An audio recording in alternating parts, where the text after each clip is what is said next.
Total qui s'engage à baisser le prix du litre de carburant de 20 centimes en septembre et en octobre et de 10 centimes en novembre et en décembre. Au fond, Total fait un geste pour éviter une taxe sur les superprofits dont on allait parler à l'Assemblée, justement. Je préfère que l'argent aille dans la poche des consommateurs plutôt que dans la poche de l'État. Et je préfère le geste de Total à une taxe supplémentaire dans un pays qui regorge déjà de taxes.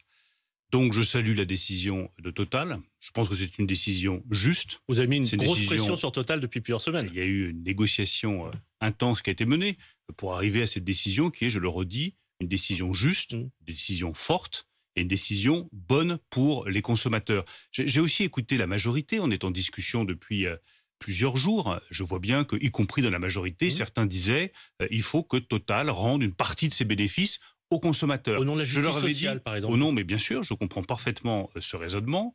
J'avais dit qu'on pouvait attendre la fin de l'année. Beaucoup de députés m'ont dit non, il faut que l'argent aille tout de suite dans la poche du consommateur. Ils ont raison.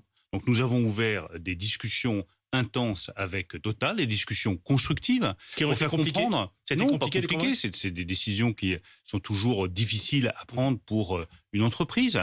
Mais je salue le sens des responsabilités du président de Total et de Total qui a compris que les Français avaient besoin de pouvoir d'achat tout de suite. Et c'est toute la différence entre la logique que je défends depuis maintenant plusieurs mois, qui est de refuser des taxes nouvelles pour que l'argent aille directement dans la poche des Français. Et au terme de cette négociation qui a impliqué la majorité, Total, le ministre de l'économie et des finances, qu'est-ce qu'on a comme résultat ? Au lieu de pouvoir afficher une énième nouvelle taxe, qui est le réflexe pavlovien systématique que l'on a, qui ne rapporte rien aux compatriotes, vous avez 20 centimes d'euros de baisse du prix à la pompe à partir du 1er septembre, qui sera renouvelé en octobre, puis en novembre, puis en décembre, et ce sera du pouvoir d'achat directement pour nos compatriotes. Donc je pense que notre méthode, reposant sur la négociation, la discussion avec les entreprises, pour les mettre face à leurs responsabilités et éviter des taxes, est une méthode qui est meilleure pour nos compatriotes. Et en même temps